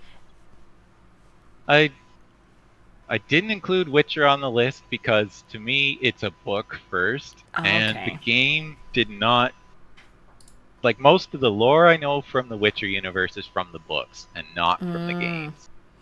Uh, that's why I okay. was recommending the other day read them first before you play, To because DJ or no, to someone else, I to think. Connor, I think it was asking. Oh, okay. The games will be better if you've read the book first. Yeah. Okay. Then Connor's wondering, who's your favorite person to romance in Dragon Age Origins, and why is it Morrigan? And follow up, who's your favorite person to romance in Mass Effect? I don't know what this means, so I'm assuming you do. Yeah, that was the thing in Bioware games. I don't know. Sometimes it's more annoying when it gets shoved down your throat, but yeah, Morrigan was probably the best one in Origins. How? Oh, Uh, Mass Effect. Is it the blue girl? Because Connor romanced the blue girl and had to load up his pre-save because he didn't get it right. oops. Um, yeah, if you're doing a full playthrough of the whole trilogy, I think, unless you want to try to catch them all, your two options are Ashley or Liara, and yeah, Liara is probably the better at the two. Is that the blue girl? That's the only Yep. thing I know. Oh, it is? Yep. Okay, Connor's talked a lot about her. He made me watch Well, the you cutscenes for that, to be honest. oh, Mass Effect, you're trying to build this big coalition of all of the different races to fight this huge unknown threat. Mm-hmm. And Liara's cool with that, and Ashley's a little bit of a xenophobe. So if you're going through a Renegade playthrough, maybe you'd pick Ashley. But if you're going for Paragon route, yeah, it's got to be the blue girl. Oh, he did, Goth. He made me watch this. I'm not kidding. He loaded it up and he shared his screen and he played it on YouTube. Yes. Oh, Paladin's too Knight mute. is You a like smart his man. pizza. Okay. No, I know, DJ. I know. All right. No one's voting for Elder Scrolls. I think he spoke highly of that one, you guys. I don't know. So 12,500 in Fallout, Dragon Age, 5,000, Mass Effect, 2,000. Is there something that you disliked from each of these games? Disliked? Well, Dragon Age, like I said, the gameplay got less interesting as the titles went on. But that doesn't affect the backstory. But I feel like in 2, when they simplified the combat mechanics, they also simplified the amount of lore they were putting into the game. So, other than the original, they're not. I wouldn't recommend them. Okay. Mass Effect, they changed the combat.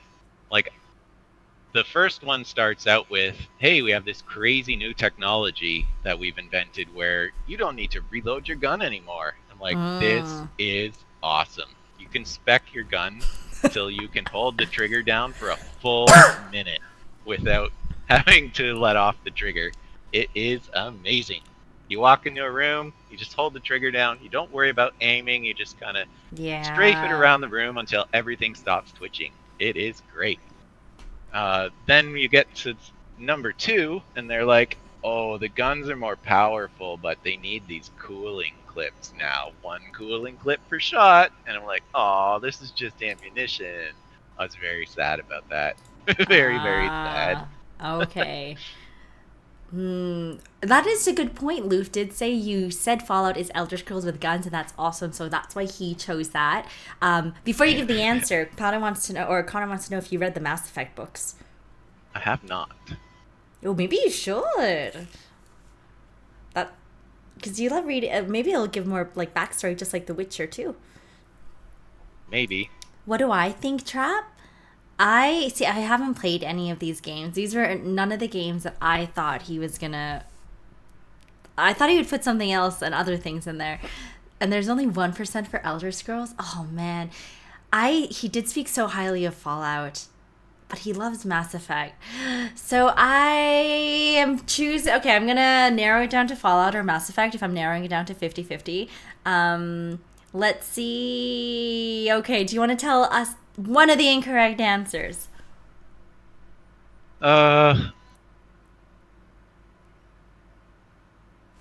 Let's take the Elder Scrolls out first. Okay, I'm in, guys. I'm still in. Okay. I think my best memories of those, or the reason I like them so much is the nostalgia, because they were the first one I played. It does have quite a bit of backstory to it, but it was from the days before games included things like an organized codex. So if you wanted to do the lore, you actually had to hunt down all of the books that were in the game and start reading through them, and I was too young at the time for that. But so not the best part of the Nash. game was the gameplay and not the same level of world building. Okay. You're thinking the same. It's a classic Nash. You're going to know, Connor. Well, I'm locking my answer to Mass Effect. I'm going to just say Mass Effect, even though Fallout, I'm so almost 50-50 on it. Okay. Next one. Paladin's Canadian, Loof. No, he's Canadian. That's why I said one of us. You know where Ontario is, right, Luke? You haven't seen. Maybe Luke, he came in partway through. The second person who's always like, after I diss Toronto Loof, the second person chiming in is Paladin. It's always been Paladin. Like if I say something, he'll like, I'm expecting him to like, back me up on it. Well, you don't have to be from Canada to know Toronto is gross.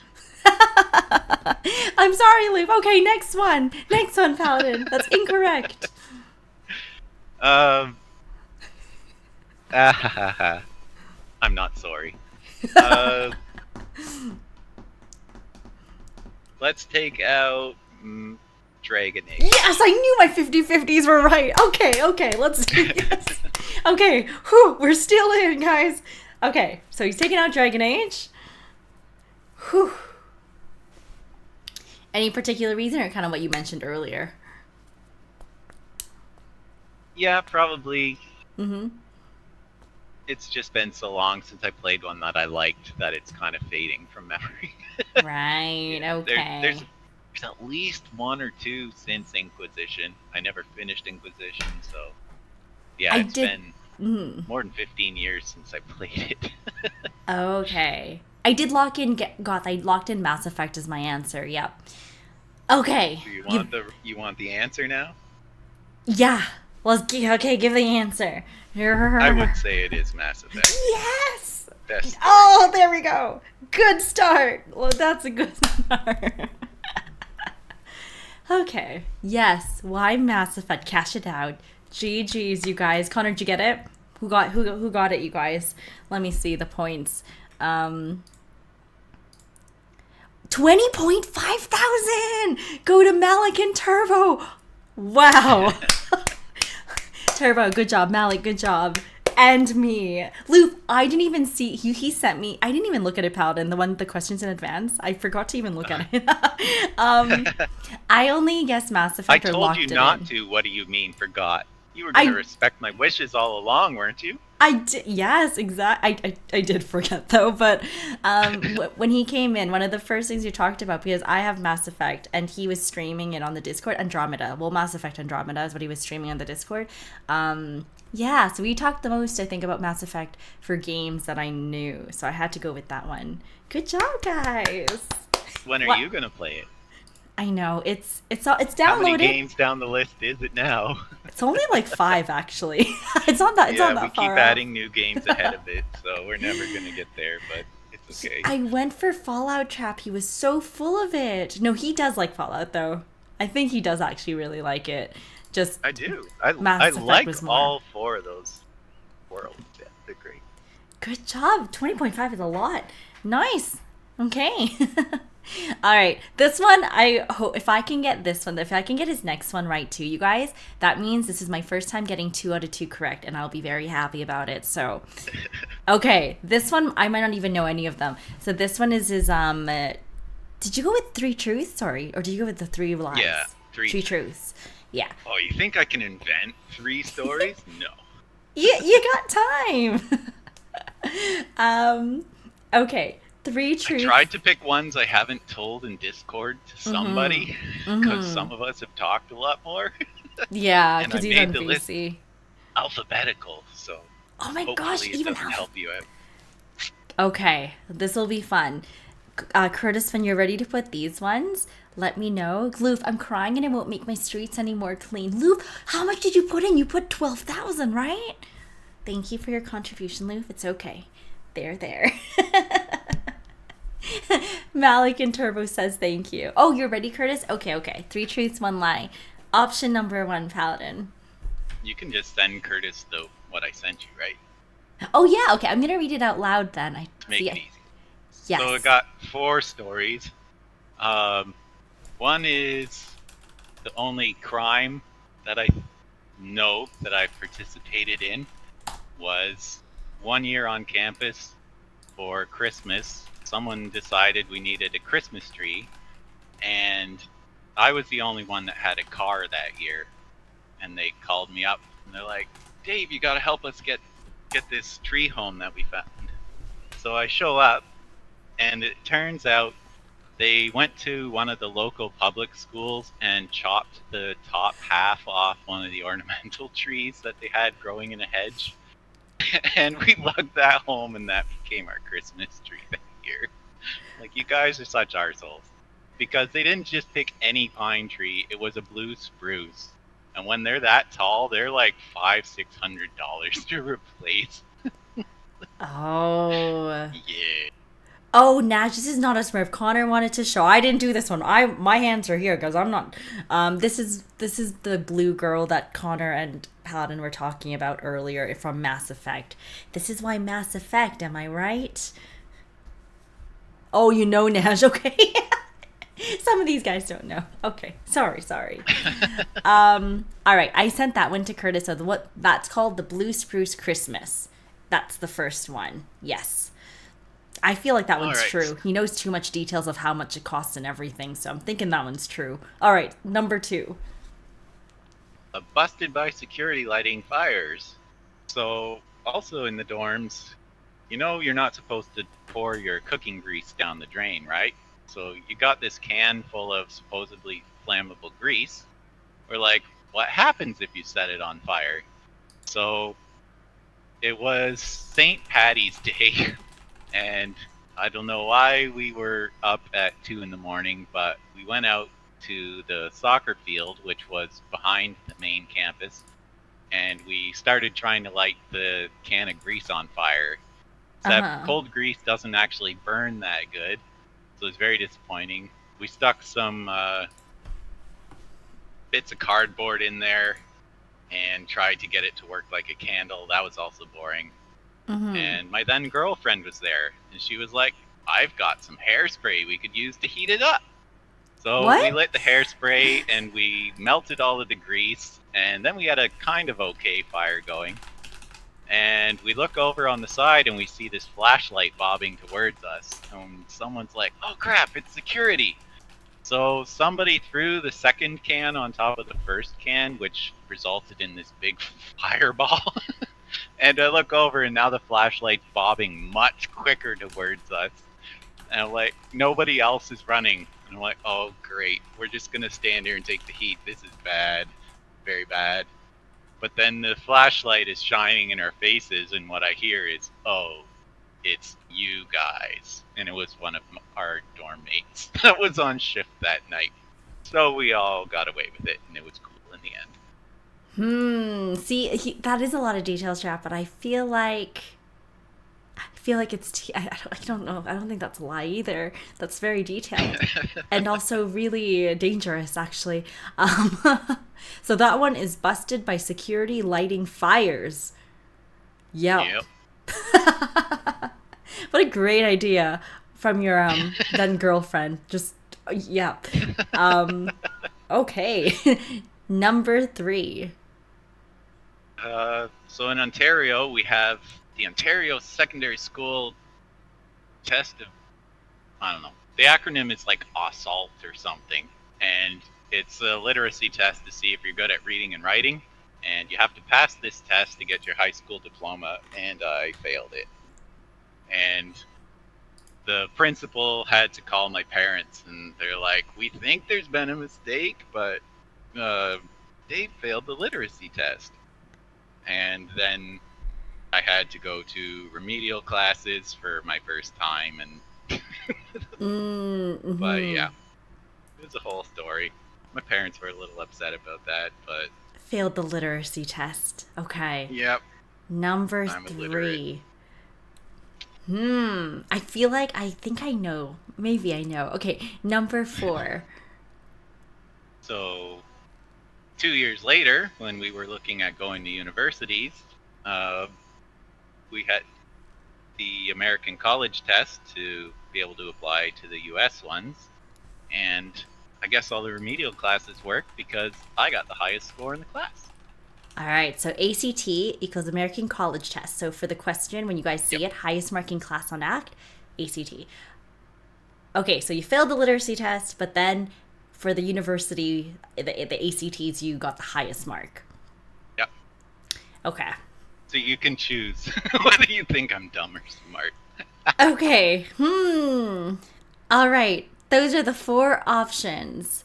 Hello, Mel. Welcome in, Autumn. Hello. Nice to see you. We're interviewing Paladin right now. We're on his second prediction question. So we're going to ask him a few questions. Nash, starting it off with, did you go to jail for the fire and do you have a record? No, like I said, my dorm mate was the one on security, so he didn't even report it or anything. It was cool. Wasn't reported. Okay. Nice to have friends in high places. I have no sort of criminal record, just a couple speeding tickets. Yes. This is, oh, that would have been a fun fact. He does have speeding tickets, actually, yeah. Um, hmm. The limitations have worn off. They can't raise my Okay. insurance rate for that anymore. So it's fun. I feel like he gave so much details for the Christmas story and the security lighting fires that has to be true. Highest mark for the ACTs. Um, how do you guys like see everyone's? How did you know it was the highest mark in class? Because I got called into the vice principal's office to explain myself for why did a Ah, C student get the highest mark in the school. okay. So that's how we found out. Now he didn't tell the other Yep. story. What other story? I know, Mel. This one I got his first one right, so hopefully I get the second one right too. Was your friend also checking the ACT test? Oh, so you got the highest score. This was before I met that friend in university. Yep, this is back in high school. Hmm. Okay. So wait, you take the ACTs for if you're taking university outside of Canada? Well, for one, in the States. Oh, Yeah. in the States. So you went to university in the States? You can do the SATs instead, but the one my Yeah. school offered was the ACTs. Oh, okay. I see. I believe that he did get the highest marking class. I do think so. And I honestly think it was failed literacy test. I think it's that one. But what part of that literacy test, what was the hardest bit about it? Why was it difficult for you? Well, I got perfect on the reading half and failed the writing half because, as you know, I do greatly dislike creative writing assignments. And basically, I just thought all of my ideas were dumb for all of the prompts, and I took too long and ran out of time for that You ran section. out of time. Okay. Yep. Night, thank you so much When I for went to gifting remedial Mel. classes, all the teacher told me was, next time, write bigger so that you fill the space faster. Like, okay. Right. Okay. Thank you so much, Night, for gifting Mel. Okay, we have 3,000 for Blue Spruce Christmas Tree, 10 for Busted for Lighting Fires, 6,000, that's what I'm putting to, 500 on failed literacy test, and 610 for highest mark in ACT class. Yeah, I think it's a failed literacy test because he did say, like, he doesn't like creative writing. This is true. I know this. Or writing assignments. What was your favorite subject in school growing up then as a student? Probably science. Oh, that was mine too. Science. History class was really boring, but I read piles of history books by myself. Like, it's always been interesting to me, but not the way it was taught in school. Right. Yeah, Okay. science was the fun. 1 minute left. Okay, 1 minute left. So we have 10. If it happens to be busted for lighting fires, whoever voted the 10, yeah, you guys are gonna get the points. But I am with the majority on this one. I think it is failed literacy test. But yeah, okay. My history class wasn't great either, but it's my favorite subject. Yeah, I guess it really depends on how it was taught. Your teacher and stuff like that, right? Yeah, especially grade 12. It was awful. Oh, the final We year had, was bad. He was a high school teacher who'd been through university 4 times. Ooh. He majored in English, Mm-hmm. history, I think he did philosophy and theology. So basically, he loved writing papers and thought we should too. It was he his paper requirements were at least double the length of any other teacher I had in high school. It was just awful. We all hated him. That's kind of a sucky way to end the final like high school year. But hi, Yep. Imagine, welcome in. Your favorite was skipping school job. Okay. All right. Okay, you're gonna narrow it down to the first incorrect answer, Paladin. So you guys know my answer is the failed literacy test, but first incorrect answer. Or you want the truth, right? Because you're guessing the not true one. Yep, we So the want the first one truth. that is Yes, true, that is true. I Yep. I did get the highest mark on the ACE. Knew it. Yep, of course, of course. Whew. It's one of those fun fill in the bubble tests. I always loved those when I was a kid. Like the Canadian Test of Basic Skills started in what, grade 3, and you get Yes. the pencil. Yes. You get the whole day out of class to just read the questions and fill these fun sheets in. I Yes. don't know. Those are my favorite kind of tests. If it's multiple choice, I'm really good. The other thing is all of those tests, standard tests, are very biased to people who are strong readers. So I definitely overperform on standardized testing just because my reading retention is pretty good, even if I'm too lazy to do any of the homework and really was a C student. Right. Ah, okay. I'm glad. All for you, Trap. Two of them wrong. I'm sorry. All right. And then yeah, great. Sometimes it's hard night because I think as a kid, sometimes late. It takes time for some kids, like for me too. I feel, but all right. Second correct. I mean, second truth. We did get busted lighting fires. Actually, a lot of our shenanigans from my college days involved fire. There was a gravel Pyromaniacs. road. Yeah. There was a gravel road close to the dorms where on the weekends, the one dorm mate went there and lit fires and put all the aerosol cans out of everybody's recycling bins in the fires to blow them up. Same guy burned his reformational theology notes in the flower bed That's beside our fun. apartment building That's fun. because he hated the prof so much. And then he almost got caught setting the fire, so he grabbed the notes and brought them inside where they set off the building smoke detector. And everybody got evacuated during exam study Oh, period, wow. which made him a lot of friends. Nice. That's how you And get they also took all friends, the guys. tinsel off our Christmas tree and burned it in our yard, which Yep. left this little toxic zone where nothing grew. That was first year. By fourth year, there was still nothing growing there. So whatever's in tinsel is fairly toxic. Yeah, See? same kid did all of these stories. See, this is why, yeah, guys. The future kids probably were like, how come we can't have tinsel anymore? What happened? Yeah, I know, Connor. We had Izzy. She loved lighting things on fire. Yeah, you'd love her, Paladin. She also another pyromaniac. Paladin was your roomie in the remand center, Spartan, when I was there for real. I was in there for being a pyro. Okay, so that one is true. All right. Next true. Okay, so I guess you're telling us the correct answer this time because now we're in 50-50. So we're going to see if I get it right. The Blue Spruce Christmas was the lie. Oh, no. Whoa. Wait. Backtrack. Wait. Wait, what? It is a story, but it was another dorm, and it was even a girls' dorm that did it. I thought this was the one that I was going to get 2 out of 2, guys. I was so sure. I was like locking my... Finally, Connor, you got one in. Oh, I thought it was going to be the... Because you really don't like creative writing, and I was like, that's so believable. So why didn't you think it was the truth? Well, I mean, because I'm like, you know what? If I failed it, I'd be like, yeah, I hate creative writing. It's just going to give me like a bad taste, you know? And I was like, okay.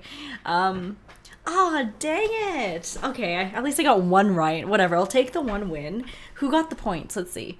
10.2. Only to you, Connor? GG's. Actually, good job. No one else chose that one? Wait, why did you choose that, Connor? What made you believe that one was the lie? But it did happen, Paladin. You said it was real, but just not the way that exactly the way you said it. It was somebody else's story. The girl. Yeah. It was a girls' dorm that did it, not dorm. mine. Yep. There. Always nice to find out that Hawk thinks you're illiterate. No. Maybe he was at first, but clearly he is like gone very far from that. It was early days. We started somewhere. Great reader, terrible writer. That's what it is. You chose what everyone I else liked- went for, Nash. I like to say that school made me dumber because when they started the basic tests in grade 3, I had a grade 10 reading level. And by grade 10, school had made me illiterate. So I love that story. My teacher and my parents, not so much.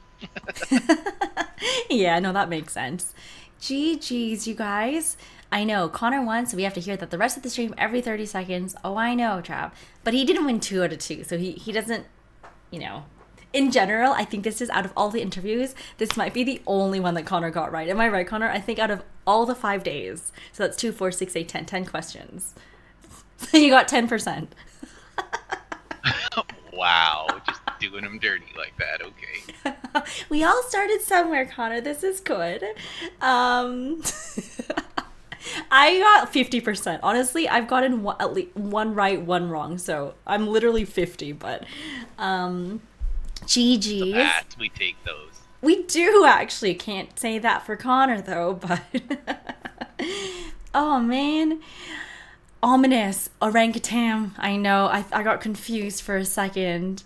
The first community weeks in your score. Yeah, I got. You did really good You did really good last year. I remember. It was a lot of fun. Thank you so much, Paladin, for preparing the questions. I know that wasn't fun. But I hope you had a good time. I hope it wasn't too bad, and it was really nice learning and listening about what you do and seeing the photos and the videos and actually giving a lot of details in depth. I learned a lot. I hope you guys learned a lot too.